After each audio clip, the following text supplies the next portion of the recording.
নমস্কার বন্ধুরা, সবাই কেমন আছেন? আশা করি খুব ভালো আছেন। মৌসুমি কুকিং স্পিডতে সবাইকে জানাই ওয়েলকাম। আজকে চলে এসেছি তোমাদের সাথে ট্যাংরা মাছের রেসিপি নিয়ে। আগে থেকে লবণ হলুদ মাখিয়ে আমি মাছগুলো ভেজে নিয়েছি। এখানে একটা মশলা রেডি করব। দেখো 1 চামচের মতো জিরে নিয়েছি, এখানে 3-4টে মতো রসুনের কোয়া আর 1 টুকরো আদা নিয়েছি, 2-3টে মতো কাঁচা লঙ্কা নিয়েছি, 2টো শুকনো লঙ্কা। আপনারা ঝালের পরিমাণটা বাড়াতেও পারেন কমাতেও পারেন। তো এটা একটা ভালো দেখে পেস্ট করে নেব। দেখো আমার পেস্ট হয়ে গেছে।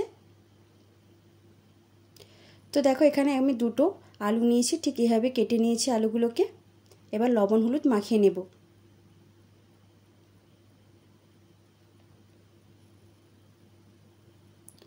ভালো করে আলুগুলোকে মাখিয়ে নেব। দেখো আমার কিন্তু মাখানো হয়ে গেছে। এবার অল্প তেল নিয়ে আলুগুলো ভালো করে লাল লাল করে ভেজে নেব।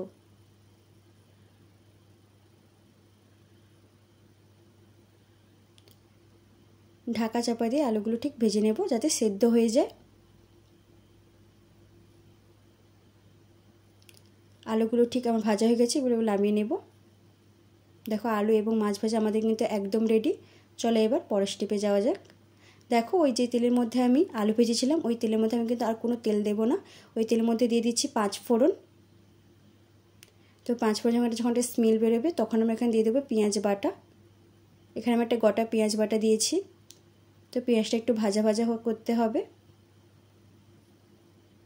দেখো পেঁয়াজটা আমার ভাজা হয়ে গেছে। যে একটা মশলা রেডি করেছিলাম, তো এবার ওই বাটা মশলাটা দিয়ে দেব।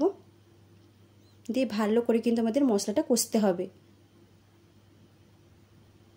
দেখো এখানে পরিমাণ মতো লবণ দিয়ে দিচ্ছি হলুদ। দেখো ওই মশলা যে বেটেছিলাম ওই বাটির মাপে আমি একটু পরিমাণ মতো জল দিয়ে ভালো করে মশলাটা কষে নেব।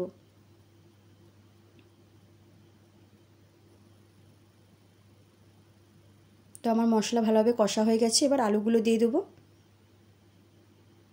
আলুটা দিয়ে আবার ভালো করে মশলাটা কষবো। একটু সামান্য পরিমাণে জল দিয়ে আবার একটু আলুটা কষতে থাকবো। তো আমার আলু আর মশলাটা ভালোভাবে কষা হয়ে গেছে। এবার ওই বাটির মাপে আমি জল দিয়ে দেবো। দেখো 1 বাটি জল নিয়েছি এবং তার হাফ বাটি, তো আমার 1.5 বাটির মতো এখানে আমি জল দিয়েছি। দিয়ে এবার ঢাকনা চাপা দিয়ে দেবো। 2 থেকে 3 মিনিটের মতো ফোটাবো। যেহেতু আমার আলুটা আগে থেকে ভেজে নিয়েছি এবং সেদ্ধ হয়ে গেছে। দেখো ঝোলটা ফুটে এসছে। এবার আমরা এক এক করে মাছগুলো দিয়ে দেবো। তো এই ঝোলটা একবার আপনারা ট্রাই করবেন, খুব ভালো লাগে। তো ভালো লাগলে প্লিজ কিন্তু কমেন্টে জানাতে একদম ভুলবেন না। তো দেখো আমার এই ট্যাংরা মাছের রেসিপিটা একদম তৈরি, ঝটপট কিন্তু রেসিপিটা তৈরি হয়ে যায়।